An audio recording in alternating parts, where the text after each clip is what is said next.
Annabelle, on se voit très souvent et saison par saison, il y a des changements dans le monde du financement automobile. Là, présentement, pour l'automne 2025, ça brasse, ça bouge, c'est stable. Bien, c'est sûr que ça brassait dans les derniers mois, nouveau gouvernement, et on se demandait est-ce que ça va faire des gros changements? Ouais. Et la réponse, c'est pas tant. Pas tant. Pas tant. C'est continuité dans le changement. Oui, bien, les tarifs n'ont pas bougé, les taux d'intérêt n'ont pas baissé non plus comme on l'aurait voulu. Mais pour comprendre présentement ce qui se passe, Fred, je t'invite à retourner dans le passé. Ah, ça, j'adore ça. Back to the future. On va retourner en 2019, OK. 2020, 2021. C'était La pandémie. la pandémie. On n'aime pas ça. Et on se rappelle Ouais. de l'épisode des puces électroniques qui n'arrivaient pas à bon port. Donc, Il se passait rien, là. Il se C'était passait mort, plus ça, rien. OK. Ce que ça a fait, c'est qu'il n'y a pas de véhicules neufs à cette époque-là, ou en tout cas très peu, qui se sont vendus. Donc, pas usagé présentement. Exact, parce que là, on va Ah, revenir en date OK, en 2025. ouais, OK. Ces véhicules-là, neufs qui n'ont pas été vendus, bien, présentement, ça crée une rareté de bons véhicules usagés,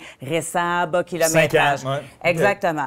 Donc, pour un consommateur, concrètement, bien, qu'est-ce que ça fait? C'est que quand on vient pour acheter un véhicule, il va falloir s'attendre à débourser un petit peu plus d'argent. C'est-à-dire? C'est-à-dire, notre salaire a plus ou moins changé. C'est stable dans les aussi, 5 ça, Oui, ouais. ça, c'est stable. Dans les 5 dernières années, on gagne le même salaire. Se racheter le même type de véhicule va coûter plus cher. Donc, ce qui nous coûtait à l'époque 400 $ par mois peut facilement devenir 600 $ en date d'aujourd'hui. OK. Donc, on demande à la banque, est-ce que vous voulez nous prêter plus parce que le véhicule coûte plus cher? S'il vous plaît. Et la banque peut évidemment dire non, parce que là, les ratios d'endettement sont plus élevés, avec le même salaire, je te rappelle. Et les banques, elles aussi, elles ont resserré les taux, sont beaucoup plus nerveuses aussi, dû à l'insécurité. Et là, c'est pour présentement, mais qu'est-ce qui se passe à long terme? Es-tu capable? Bien, pour les 2-3 prochaines années, Ouais. on va regarder, ça risque de bouger, mais ça, je t'en parle la prochaine fois.